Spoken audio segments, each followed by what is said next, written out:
নমস্কার, দেখছেন কলকাতা টিভি। আপনাদের সঙ্গে আমি মধুবন্তী। শুরু করছি জেলার সারাদিন। শুরুতে যে খবরে নজর রাখবো, কেন্দ্রীয় মন্ত্রী নিশীথ প্রামাণিক তার গাড়িতে তল্লাশি। কোচবিহারের দিনহাটায় নাকা চেকিং এর সময় তল্লাশি। পুলিশ ও কমিশনের আধিকারিকদের বেশ কিছুক্ষণ কথা কাটাকাটি হয় এবং তারপর তল্লাশি হয়।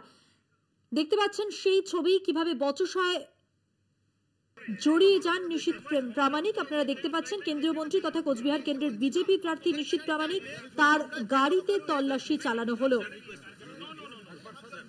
কথা বলবো, আমাদের সঙ্গে টেলিফোন লাইনে রয়েছেন আমাদের প্রতিনিধি রবিউল হোসেন। রবিউল, আমরা ছবিতে দেখতে পাচ্ছি নিশীথ প্রামাণিকের সঙ্গে আধিকারিকরা তারা বচসায় জড়িয়ে পড়েছেন। ঠিক কি কারণে তল্লাশি, কি জানতে পারছো? দেখো মধুবন্তী, আজকে বিকেল 3টা নাগাদ দিনহাটা কোচবিহার রাজ্য সড়কের যে ওয়েলকাম এলাকা রয়েছে, সেই ওয়েলকাম এলাকায় কিন্তু কেন্দ্রীয় স্বরাষ্ট্র প্রতিমন্ত্রী তথা কোচবিহার লোকসভা আসনের যে বিজেপি প্রার্থী রয়েছে নিশীথ প্রামাণিক, তিনি যখন প্রচারে বের হচ্ছিলেন ঠিক সেই সময় তার কনভয় আটকায়। এবং সেই কনভয় আটকানোর সময় একদিকে যেমন নির্বাচন কমিশনের আধিকারিকরা উপস্থিত ছিলেন, ঠিক অপরদিকে উপস্থিত ছিলেন দিনহাটা মহকুমা পুলিশ আধিকারিক ধীমান মিত্র, দিনহাটা থানার আইসি জয়দীপ মোদক সহ অন্যান্য পুলিশ আধিকারিকরা। তারা কিছু কনভয় আটকে তল্লাশির কথা জানালে নিশীথ প্রামাণিকের সঙ্গে থাকা কর্তব্যরত যে নিরাপত্তা রক্ষীরা রয়েছে কেন্দ্রীয় সরকারের, তারা জানায় যে এভাবে কেন্দ্রীয় স্বরাষ্ট্র প্রতিমন্ত্রী কনভয় আটকানো যুক্তিযুক্ত নয় বা আটকানো যে নিয়মে নেই, এমনটাই কিন্তু সেই ভিডিওতে আমরা কথোপকথনে শুনতে পাচ্ছি। কিন্তু একেবারেই নির্বাচন কমিশনের যে আধিকারিক ছিলেন, যে ম্যাজিস্ট্রেট ছিলেন দায়িত্বে, তিনি কিন্তু কমিশনের যে নির্দেশিকা আছে সেই নির্দেশিকা কথা উল্লেখ করে সেই কনভয়ের যে গাড়িগুলো রয়েছে সেই গাড়িগুলো চেক করার কথা বলেন। এবং সেই সময় একদিকে যেমন সেই বচসায় সেই নিশীথ প্রামাণিক অর্থাৎ স্বরাষ্ট্র প্রতিমন্ত্রী যিনি নিরাপত্তা রক্ষী রয়েছেন তার সঙ্গে পুলিশ আধিকারিকরা বচসায় জড়িয়ে পড়ে এবং একই সাথে কিন্তু বচসায় জড়িয়ে পড়ে স্বরাষ্ট্র প্রতিমন্ত্রী নিশীথ প্রামাণিক তিনি নিজেও। কারণ সেই ভিডিওতে দেখা যাচ্ছে নিশীথ প্রামাণিক স্পষ্টতই সেখানে বলছেন যে তল্লাশি নামে গাড়িতে তারা কোনো কিছু ঢুকিয়ে দেবে কিনা কি গ্যারান্টি রয়েছে, এমনটাই কিন্তু বলতে শোনা গিয়েছে। এবং একই সাথে নিশীথ প্রামাণিক কিন্তু নিজে তার সঙ্গে থাকা যারা ব্যক্তিরা ছিল তাদেরকে কিন্তু ভিডিও করতে বলেন, যে তল্লাশি যখন চলবে সেই সময় যেন ভিডিও করে রাখা হয়। এবং একই সাথে পরবর্তীতে দেখা যায় যে সেই গাড়ি তল্লাশি করা হয়, যদিও সেই গাড়ি তল্লাশির সময় পুলিশ আধিকারিক যারা ছিলেন, সেই দিনহাটার মহকুমা পুলিশ আধিকারিক ধীমান মিত্র, তিনি কিন্তু পুলিশ কর্মীদের নির্দেশ দেন তল্লাশির সময় যেন কোনো পুলিশ কর্মী সেখানে না থাকে। যেহেতু নির্বাচন কমিশনের রুটিন তল্লাশি, সেই রুটিন তল্লাশি নির্বাচন কমিশনের আধিকারিক যারা রয়েছে তারাই যেন তল্লাশি করে। এবং সেই তল্লাশি পরবর্তীতে দেখা যায় তল্লাশি চলছে। এবং এখানে তাৎপর্যপূর্ণভাবে নিশীথ প্রামাণিকের সঙ্গে থাকা যে আধিকারিকরা যে ব্যক্তিগত নিরাপত্তা রক্ষী বা স্বরাষ্ট্র দপ্তরের দেওয়া নিরাপত্তা রক্ষীরা ছিল, তারা কিন্তু সেই নির্বাচন কমিশনের যে আধিকারিক তার আই কার্ড এবং পরিচয়পত্র দেখতে চান, এমনটাই কিন্তু সেই ভিডিওতে দেখা যাচ্ছে। যদিও সেই তল্লাশির পরে তেমন কোনো কিছু পাওয়া গিয়েছে বলে পুলিশ সূত্রে এখনো জানা যায়নি, অর্থাৎ কিছুই পাওয়া যায়নি এমনটাই পুলিশ সূত্রে জানানো আমরা জানতে পেরেছি। কিন্তু একেবারে এটা রুটিন চেকআপ ছিল। তবে স্বরাষ্ট্র প্রতিমন্ত্রী কিন্তু অভিযোগ করেছেন যে এই তল্লাশির ফলে তার বেশ কিছুটা সময় নষ্ট হয়েছে, এমনটাই কিন্তু স্বরাষ্ট্র প্রতিমন্ত্রী অভিযোগ করেছেন। মধুবন্তী, ধন্যবাদ রবিউল। কথা বললাম আমাদের প্রতিনিধি রবিউল হোসেনের সঙ্গে। এর আগে আমরা দেখেছি বেহালা ফ্লাইং ক্লাবে অভিষেক বন্দ্যোপাধ্যায়ের কপ্টারে তল্লাশি চালানো হয়েছিল। এবার কেন্দ্রীয় মন্ত্রী নিশীথ প্রামাণিক তার গাড়িতে তল্লাশি চালানো হলো।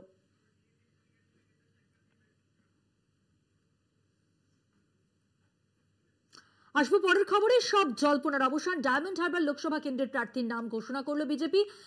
নামই মুখ নয়, ডায়মন্ড হারবারে অভিষেক বন্দ্যোপাধ্যায়ের বিরুদ্ধে বিজেপির তুরুপের তাস স্থানীয় নেতা অভিজিৎ দাস ওরফে ববি।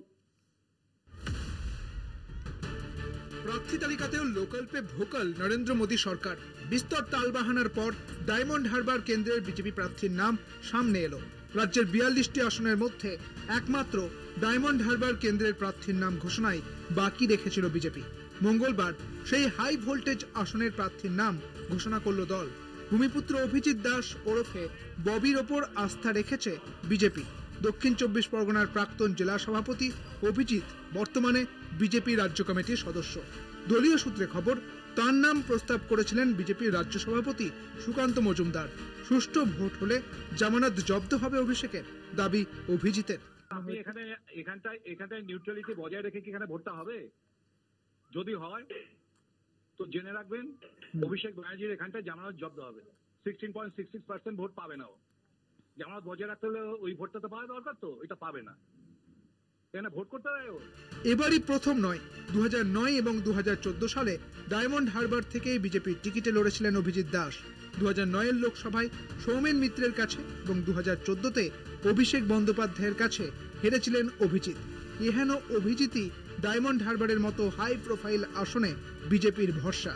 তার নাম ঘোষণায় ভোটের লড়াইয়ের আগেই হেরে গেল বিজেপি, কটাক্ষ তৃণমূলের। জনজন সভায় 42টা আসনে তৃণমূল কংগ্রেস প্রার্থী দেওয়ার পর ভারতবর্ষ তথা পৃথিবীর সর্ববৃহৎ রাজনৈতিক দল তারা ভারতবর্ষ ছেড়ে দিন এই বাংলায় 42টা আসনে প্রার্থী দিতে পারেনি। অভিষেক বন্দ্যোপাধ্যায়ের বিরুদ্ধে দূরবীন দিয়ে তারা প্রার্থী খুঁজে বেড়াচ্ছিল। অনেকেই বড় বড় কথা বলে মাঠ থেকে পালিয়ে গেছেন।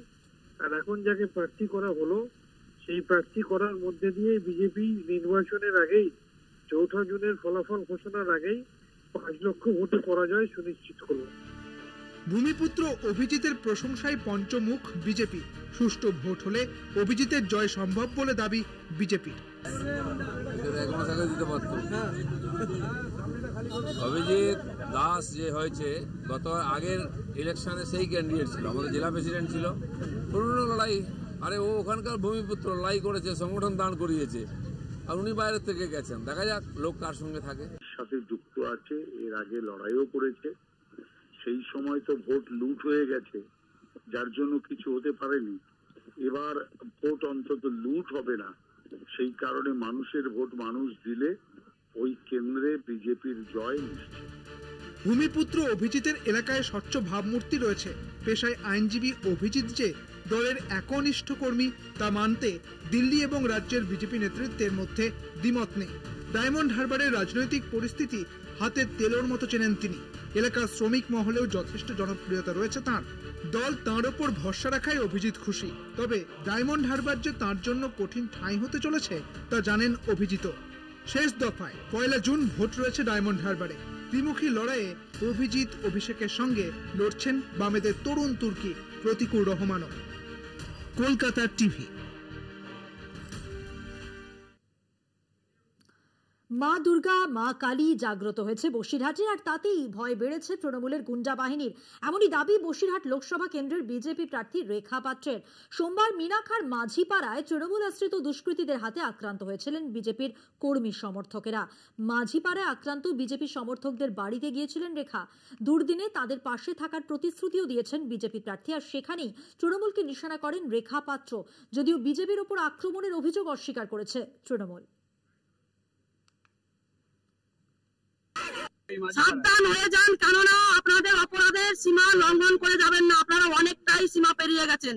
এইবার যেটা হবে সেটা খুব খারাপ হবে, কেননা এবার লোকসভা ভোটের পরে আপনাদের এখান থেকে হাঁটতে হবে, কোনো আশ্রয় আর পাবেন না। তৃণমূল কংগ্রেস কখনো কোনো হিংসা বা কোনো হানাহানি রাজনীতি বিশ্বাস করে না, কোনো সাম্প্রদায়িকতা রাজনীতিতে বিশ্বাস করে না। বিজেপির প্রার্থী একটা অযোগ্য প্রার্থী, যার কারণে বিজেপি চাইছে যে কোনো মূল্যে নিজেদের মধ্যে গন্ডগোল হিংসা পাকিয়ে এলাকার গরম করার চেষ্টা করছে। গ্রামে উন্নয়ন হয়নি, তারই প্রতিবাদে বীরভূমের বিদায়ী সাংসদ শতাব্দী রায়ের প্রচারে বিজেপির পতাকা দেখিয়ে বিক্ষোভ স্থানীয়দের। মোহাম্মদ বাজারের বাটের বাঁধের ঘটনা, যদিও অনুন্নয়নের প্রতিবাদে স্থানীয়দের বিক্ষোভকে আমল দিতে নারাজ শতাব্দী রায়। তাঁর পাল্টা দাবি যে বিজেপি নয়, স্থানীয় কয়েকজন নাবালকের হাতে বিজেপির পতাকা ধরিয়ে দিয়েছেন বড়রা। একে গুরুত্ব দেওয়ার কোনো মানেই হয় না। অন্যদিকে বিক্ষুব্ধদের যেটা দাবি সেটা হলো তারা তৃণমূলের শুরুর সময় থেকে তৃণমূলের সমর্থক, অনুন্নয়নের জেরে বিজেপিতে যোগ দিয়েছেন তারা।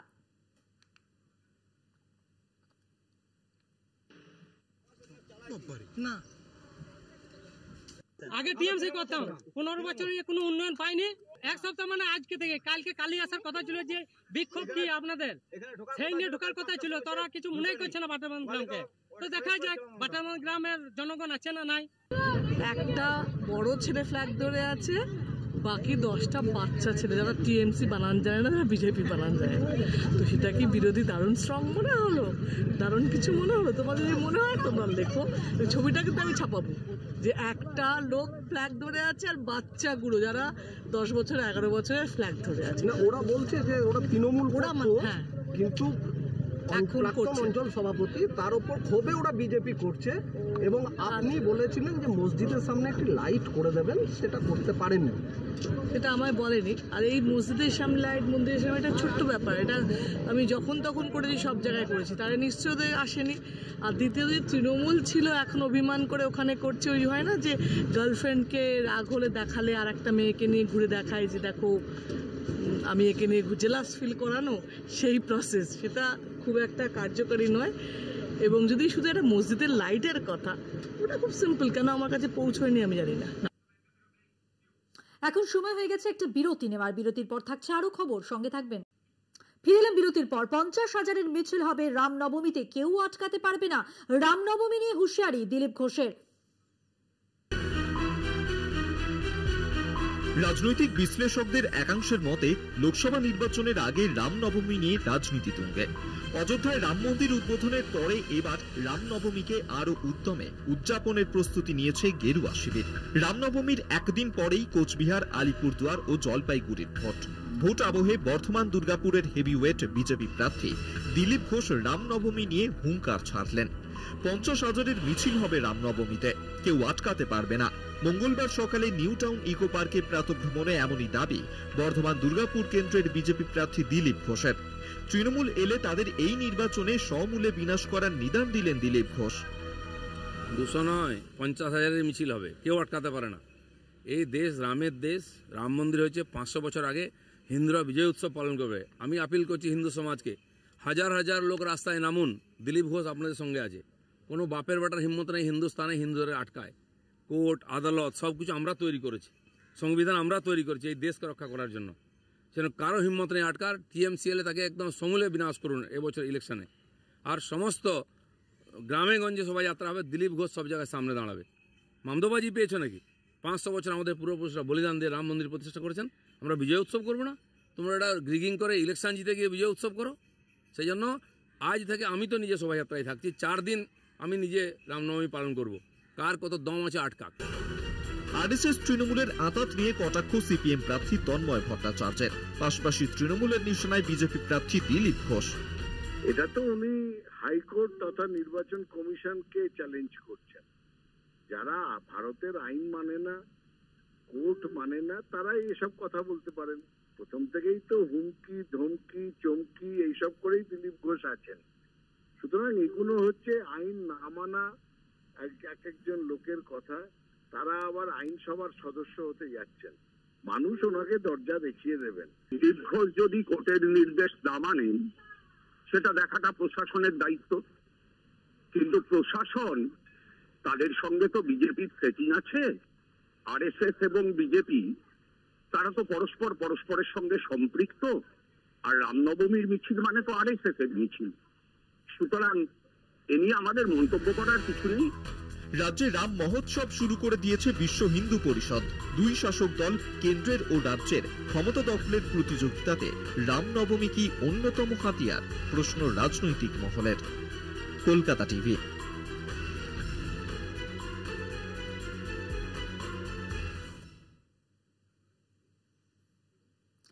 মধ্যমগ্রামে নিজের বাড়িতে সুদর্শন ঘোষ দস্তিদার ও পুত্রবধূদের সঙ্গে অন্নপূর্ণা পুজোয় ব্যস্ত কাকলি ঘোষ দস্তিদার। ভোট প্রচারের মাঝে একেবারে অন্য মেজাজে ধরা দিলেন কাকলি ঘোষ দস্তিদার। দেখুন। মধ্যমগ্রামে নিজের বাড়িতে স্বামী ও পুত্রবধূদের সঙ্গে অন্নপূর্ণা পুজোয় ব্যস্ত কাকলি ঘোষ দস্তিদার। রাজনৈতিক নেত্রীর ইমেজ ছাড়িয়ে আজ নেহাতি ঘরের কর্ত্রী তিনি কাকলি ঘোষ দস্তিদার। মধ্যমগ্রামের বাড়িতে অন্নপূর্ণা পুজোর আয়োজনে বারাসাত লোকসভা কেন্দ্রের তৃণমূল কংগ্রেস প্রার্থী কাকলি ঘোষ দস্তিদার। পরিবারে দেবী দুর্গার আরাধনা চলে আসছে প্রায় 350 বছর ধরে। গত 7-8 বছর ধরে বাড়িতে অন্নপূর্ণা পুজো করছেন তারা। স্বামী সুদর্শন ঘোষ দস্তিদার ও পুত্রবধূদের সঙ্গে নিয়ে পুজোয় ব্যস্ত তৃণমূল কংগ্রেস প্রার্থী। প্রচারের মাঝে আমি প্রত্যেক দিনই কিন্তু সকালে বাড়ি থেকে বেরোবার আগে 2-2.5 ঘন্টা নিত্য পুজো করি। আমার যা যা বিগ্রহ আছে, প্রতিষ্ঠিত মা দুর্গা আছেন, আমি কিন্তু পুজো করি। তার আগে বাজার ছোট বউ করেছে, সুতরাং এখন এরা দায়িত্ব নিয়েছে, আমার কাজ তো অনেক কম। 100%, কেননা এখানকার মানুষ উন্নয়নটা উপলব্ধি করতে পেরেছেন। বাঙালি মানে আমাদের পুজোর জন্য এইটাকে লক্ষ্য করে উপলক্ষ করে আত্মীয় স্বজন বন্ধু বান্ধব সব আসে। এর একটা সামাজিক দিকও আছে, যেমন শারদীয় উৎসব পরিণত হয়েছে, সেরকম এটাও তাই। পুজো করার সংকল্পটা আমার শ্বশুরমশাই ডক্টর সুদর্শন ঘোষ দস্তিদারের। তারপরে মা যেহেতু সব একটু ব্যস্ত থাকছেন আজকাল, উনি আমাদের একটা ফর্দ ধরিয়ে দিলেন। আমার ছোট যা দিশারি, ও সব রকমের বাজার, ঠাকুরের প্রতিমা আনা সব কিছু ও করেছে। তারপরে দায়িত্বটা এবার আমার জোগাড় করাটা। মা, আমার ছোট যা সব বাজার টাজার করেছেন। এই যে এরকম ঘরের ফ্যামিলি ছোট্ট একটা পুজো, সেটা নিয়ে সব চলে যাচ্ছে, আনন্দে কেটে যাচ্ছে। বারাসাত থেকে ভক্তি দে, কলকাতা টিভি।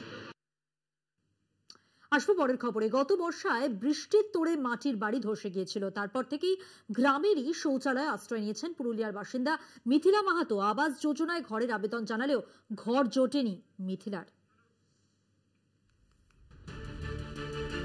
3 ফুট বাই 3 ফুটের ছোট্ট আশ্রয়, সেখানেই সংসার পেতেছে মিথিলা মাহাতো। টিনের দরজায় ঝুলছে তালা, বাইরে গেলে ঘরের তালা ঝুলিয়ে যান মিথিলা। পুরুলিয়ার ডুরকু পঞ্চায়েতের সুন্দরডি গ্রামের মিথিলা মাহাতোর স্বামী মারা গিয়েছেন অনেকদিন। 2 মেয়ের বিয়ে দিয়েছেন বৃদ্ধা। গত বর্ষায় মিথিলার বাড়ি ভেঙে গিয়েছিল। এবারের বর্ষা আসতে চলল, এখনো ঘর জোটেনি বৃদ্ধার। পঞ্চায়েত একটি ত্রিপল দিয়ে দায় সেরেছে। বিজেপির সাংসদকে সারা বছর দেখতেই পাননি মিথিলা এবং তার প্রতিবেশীরা। অতএব ঘরের অভাবে স্থানীয় শৌচালয়ে আশ্রয় নিয়েছেন মিথিলা মাহাতো।